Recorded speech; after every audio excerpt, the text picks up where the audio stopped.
ಈಗ ಸುದ್ದಿಗಳನ್ನು ವಿವರವಾಗಿ ನೋಡ್ತಾ ಹೋಗೋಣ. ಅಮೆರಿಕ ಮತ್ತೊಂದು ಬಾರಿ ನ್ಯೂಕ್ಲಿಯರ್ ಬಾಂಬ್ ದಾಳಿ ನಡೆಸುವಂತಹ ಭಯ ಇಡೀ ಜಗತ್ತಿಗೆ ಶುರುವಾಗಿದೆ. 1945ರಲ್ಲಿ ಹಿರೋಶಿಮಾ ಮತ್ತು ನಾಗಸಾಕಿ ಮೇಲೆ ಪರಮಾಣು ದಾಳಿಯನ್ನು ಅಮೆರಿಕ ಮಾಡಿತ್ತು. ಈಗ ಇರಾನ್ ಮೇಲೂ ಪರಮಾಣು ಬಾಂಬ್ ಹಾಕಿ ಬಿಡುತ್ತಾ ಅನ್ನುವಂತಹ ಆತಂಕ ಮನೆ ಮಾಡಿದೆ. ಯಾಕಂದರೆ ಅಮೆರಿಕ ಸದ್ದಿಲ್ಲದೆ ಮಿನಿಟ್ ಮ್ಯಾನ್ ಖಂಡಾಂತರ ಕ್ಷಿಪಣಿಯನ್ನು ಪರೀಕ್ಷೆ ನಡೆಸಿದೆ. ಇದು ಇರಾನ್ಗೆ ಕೊಟ್ಟಿರುವಂತಹ ಪರೋಕ್ಷ ಎಚ್ಚರಿಕೆ. ಹಾಗಾದರೆ ಎಂದು ಅಮೆರಿಕದ ಮಿನಿಟ್ ಮ್ಯಾನ್ ಅಸ್ತ್ರ 6ನೇ ದಿನದ ಸಮರದಲ್ಲಿ ಮಧ್ಯಪ್ರಾಚ್ಯದಲ್ಲಿ ಏನೇನು ನಡೆದಿದೆ, ಇರಾನ್ ಪ್ರತಿದಾಳಿ ಯಾವ ಸ್ವರೂಪದಲ್ಲಿ ಇತ್ತು ಅನ್ನೋದನ್ನು ನಿಮಗೆ ತೋರಿಸ್ತೀನಿ.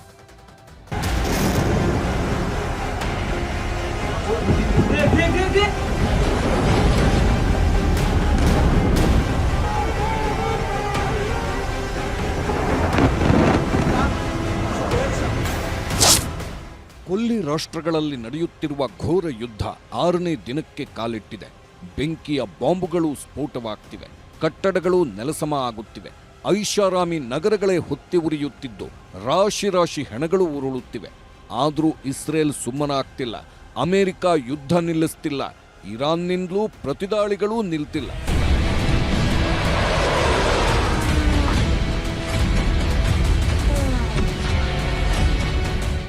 ಇರಾನ್ ದೇಶದ ಉರ್ಮಿಯಾ ನಗರದ ಮೇಲೆ ಅಮೆರಿಕ ಮತ್ತು ಇಸ್ರೇಲ್ ಕ್ಷಿಪಣಿ ದಾಳಿ ಮಾಡಿವೆ. ಸರಣಿ ಸ್ಫೋಟಕ್ಕೆ ಹೆಚ್ಚು ಕಡಿಮೆ ಒಂದೇ ಜಾಗದಲ್ಲಿ 10 ಕಟ್ಟಡಗಳು ನೆಲಕಚ್ಚಿವೆ. ಭಾರತೀಯ ವಿದ್ಯಾರ್ಥಿಗಳು ವಿಡಿಯೋವನ್ನ ರೆಕಾರ್ಡ್ ಮಾಡಿದ್ದಾರೆ.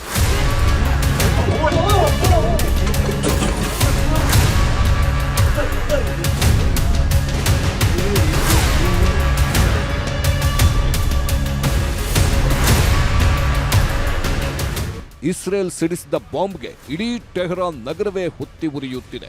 ಅದಕ್ಕೆ ಸಾಕ್ಷಿ ಈ ಬಾಂಬ್ ಸ್ಫೋಟದ ದೃಶ್ಯ ನೋಡಿ. ಹೇಗೆ ಕ್ಷಣಾರ್ಧದಲ್ಲಿ ಇಡೀ ನಗರವೇ ಸ್ಮಶಾನವಾಗಿ ಹೋಯ್ತಂತ.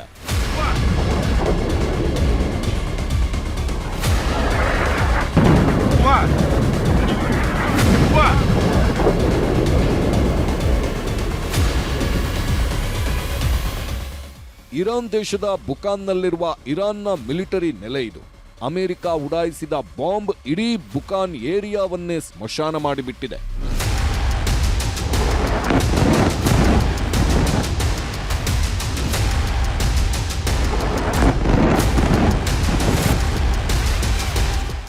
ಅಮೆರಿಕ ಮತ್ತು ಇಸ್ರೇಲ್ ಪಶ್ಚಿಮ ಟೆಹರಾನ್ ಮೇಲೆ ನಡೆಸಿದ ಬೃಹತ್ ವೈಮಾನಿಕ ದಾಳಿಯ ದೃಶ್ಯಗಳಿವು. ಈ ಬೃಹತ್ ಸ್ಫೋಟದಿಂದ 10ಕ್ಕೂ ಹೆಚ್ಚು ಇರಾನ್ ನಾಗರಿಕರು ಸಾವನ್ನಪ್ಪಿದ್ದಾರೆ.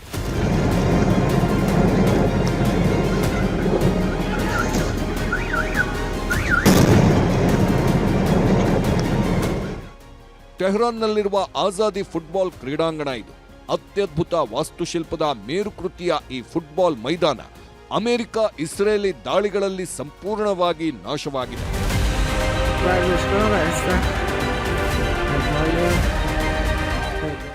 ಅಮೆರಿಕ ಇಸ್ರೇಲ್ ಜಂಟಿ ದಾಳಿಯಿಂದ ಇರಾನ್ ರಾಜಧಾನಿ ಟೆಹರಾನ್ ಸ್ಮಶಾನವಾಗಿದೆ ಅನ್ನೋದನ್ನ ಈ ದೃಶ್ಯಗಳು ಸಾರಿ ಸಾರಿ ಹೇಳ್ತಿವೆ. ಬಾಂಬ್ ಸ್ಫೋಟದಿಂದ ನೆಲಕಚ್ಚಿದ ಕಟ್ಟಡಗಳು, ಕಟ್ಟಡಗಳಿಂದ ಓಡಿ ಬರ್ತಿರೋ ಜನ, ಜೀವ ಹೋಗ್ತಿದ್ದವರನ್ನ ಹೊತ್ಕೊಂಡು ಓಡಿ ಬರ್ತಿರೋ ದೃಶ್ಯಗಳು ಯುದ್ಧದ ಭೀಕರತೆ ಎಷ್ಟಿದೆ ಅನ್ನೋದನ್ನ ತೋರಿಸ್ತಿದೆ.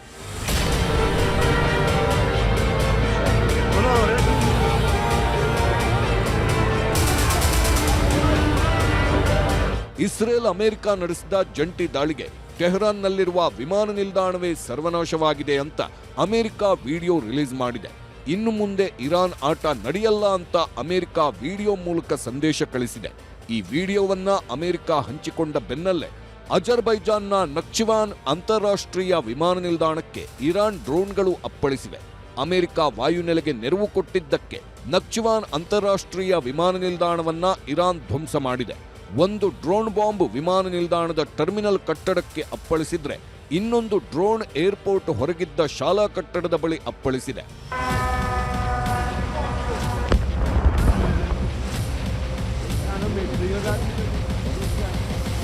ಟೆಹರಾನ್ ನಗರವನ್ನ ಇಸ್ರೇಲ್ ಧ್ವಂಸ ಮಾಡುತ್ತಿದ್ರೆ, ಇನ್ನೊಂದು ಕಡೆ ಇಸ್ರೇಲ್ನ ಟೆಲ್ ಅವೀವ್ ನಗರವನ್ನ ಇರಾನ್ ಕ್ಷಿಪಣಿಗಳ ದಾಳಿ ನಡೆಸಿ ನಿರ್ದಯವಾಗಿ ಉಡಾಯಿಸುತ್ತಿದೆ.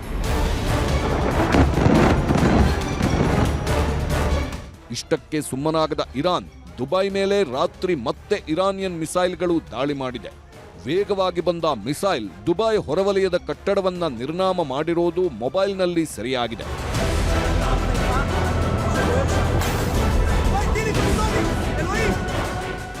ನಿನ್ನೆಯಷ್ಟೇ ಇರಾನ್ ಹತ್ರತ್ರ 1,000 ಕಿಲೋಮೀಟರ್ ದೂರದಲ್ಲಿದ್ದ ಅಮೆರಿಕ ನೌಕಾಪಡೆಯ ಜಲಾಂತರ್ಗಾಮಿ ಹಡಗನ್ನ ಸರ್ವನಾಶ ಮಾಡಿತ್ತು. ಈಗ ಇರಾನ್ ಮಿಲಿಟರಿ ಪಡೆ ಅಮೆರಿಕ ಯುದ್ಧ ನೌಕೆ ಹೊತ್ತಿ ಉರಿಯೋ ವಿಡಿಯೋವನ್ನ ರಿಲೀಸ್ ಮಾಡಿ ಎಚ್ಚರಿಕೆ ನೀಡಿದೆ.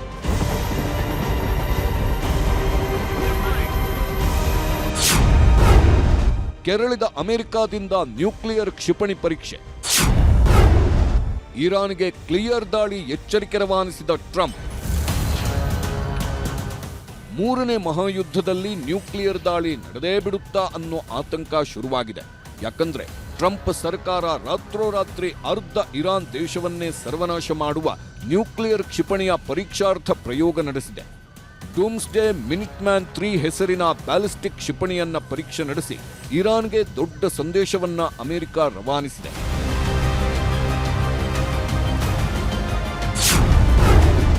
ಡೂಮ್ಸ್ಡೇ ಹೆಸರಿನ ಮಿನಿಟ್ಮ್ಯಾನ್ 3 ಖಂಡಾಂತರ ಕ್ಷಿಪಣಿ ಇದು. ಅಮೆರಿಕಾದಲ್ಲಿರುವ ಮಿನಿಟ್ಮ್ಯಾನ್ 3 ಪರಮಾಣು ಖಂಡಾಂತರ ಸಮರ್ಥ ಮಿಸೈಲ್ ಇದಾಗಿದ್ದು, ಕ್ಯಾಲಿಫೋರ್ನಿಯಾದ ವ್ಯಾಂಡನ್ಬರ್ಗ್ ನೆಲೆಯಿಂದ ಅಮೆರಿಕ ರಾತ್ರಿ ಟೆಸ್ಟ್ ನಡೆಸಿದೆ. ಈ ಮಿನಿಟ್ಮ್ಯಾನ್ ನ್ಯೂಕ್ಲಿಯರ್ ಶಕ್ತಿ ಎಷ್ಟಿದೆ ಅಂದ್ರೆ 1945ರಲ್ಲಿ ಜಪಾನ್ನ ಹಿರೋಶಿಮಾ ಮೇಲೆ ಅಮೆರಿಕ ನ್ಯೂಕ್ಲಿಯರ್ ಬಾಂಬ್ ಹಾಕಿತ್ತು. ಅವತ್ತು ಹಿರೋಶಿಮಾದಲ್ಲಿ 1,60,000 ಜನರನ್ನ ಅಣುಬಾಂಬ್ ಬಲಿ ಪಡೆದಿತ್ತು. ಅದಕ್ಕಿಂತ 20 ಪಟ್ಟು ಶಕ್ತಿಶಾಲಿ ಈಗ ಅಮೆರಿಕ ಪ್ರಯೋಗಿಸಿರುವ ಮಿನಿಟ್ಮ್ಯಾನ್ 3 ಖಂಡಾಂತರ ಕ್ಷಿಪಣಿ. 5,000 ಕಿಲೋಮೀಟರ್ ದೂರದಿಂದಲೂ ನಿರ್ದಿಷ್ಟ ಗುರಿ ಮುಟ್ಟುವ ಸಾಮರ್ಥ್ಯ ಇದಕ್ಕಿದೆ. ಇಂಥ ಡೂಮ್ಸ್ಡೇ ಮಿನಿಟ್ಮ್ಯಾನ್ 3 ಖಂಡಾಂತರ ಕ್ಷಿಪಣಿಯನ್ನ ಅಮೆರಿಕ ಟೆಸ್ಟಿಂಗ್ ಮಾಡಿದೆ. ಕಳೆದ ವರ್ಷವೇ ಈ ನ್ಯೂಕ್ಲಿಯರ್ ಟೆಸ್ಟಿಂಗ್ಗೆ ಟ್ರಂಪ್ ಅನುಮೋದಿಸಿದ್ರು. ಈಗ ಇರಾನ್ ಮೇಲೆ ದಾಳಿ ಮಾಡ್ತಿರೋವಾಗಲೇ ಅಮೆರಿಕ ಪರೀಕ್ಷಾರ್ಥ ಪ್ರಯೋಗ ನಡೆಸಿ ಇರಾನ್ಗೆ ಕಟು ಸಂದೇಶ ರವಾನಿಸಿರೋದು ಆತಂಕ ಹೆಚ್ಚಿಸಿದೆ. ಅಮೆರಿಕ ನ್ಯೂಕ್ಲಿಯರ್ ಬೆದರಿಕೆಗೆ ಬೆಚ್ಚಿಬಿದ್ದ ಇರಾನ್. ಅಮೆರಿಕ ಒಪ್ಪಿದ್ರೆ ಸಂಧಾನಕ್ಕೆ ಸಿದ್ಧ ಅಂತಿದೆ ಇರಾನ್. ಯಾವಾಗ ಅಮೆರಿಕ ನ್ಯೂಕ್ಲಿಯರ್ ಟೆಸ್ಟ್ ನಡೆಸಿ ಇರಾನ್ಗೆ ಎಚ್ಚರಿಕೆ ರವಾನಿಸಿತೋ ಆ ಕ್ಷಣವೇ ಇರಾನ್ ಅಮೆರಿಕ ಜೊತೆ ಸಂಧಾನಕ್ಕೆ ಸಿದ್ಧ ಅಂದಿದೆ. ಅಮೆರಿಕ ಬಯಸುವಂತೆ ಪರಮಾಣು ಒಪ್ಪಂದಕ್ಕೆ ನಾವು ರೆಡಿ ಅಂತ ಈಗ ಇರಾನ್ ರಕ್ಷಣಾ ಸಚಿವ ಸೈಯದ್ ಅಬ್ಬಾಸ್ ಅಗಾರ್ಚಿ ಎಕ್ಸ್ನಲ್ಲಿ ಷರತ್ತುಬದ್ಧ ಪೋಸ್ಟ್ ಹಾಕಿದ್ದಾರೆ. ಅಮೆರಿಕ ನಮಗೆ ತೃಪ್ತಿದಾಯಕ ಪರ್ಯಾಯ ವ್ಯವಸ್ಥೆ ಒದಗಿಸಿದ್ರೆ ಮಾತ್ರ ನಾವು ನಮ್ಮ ಪರಮಾಣು ಕಾರ್ಯಕ್ರಮವನ್ನ ತ್ಯಜಿಸಲು ಸಿದ್ಧ ಅಂತ ಸೈಯದ್ ಅಬ್ಬಾಸ್ ಪೋಸ್ಟ್ ಹಾಕಿದ್ದಾರೆ.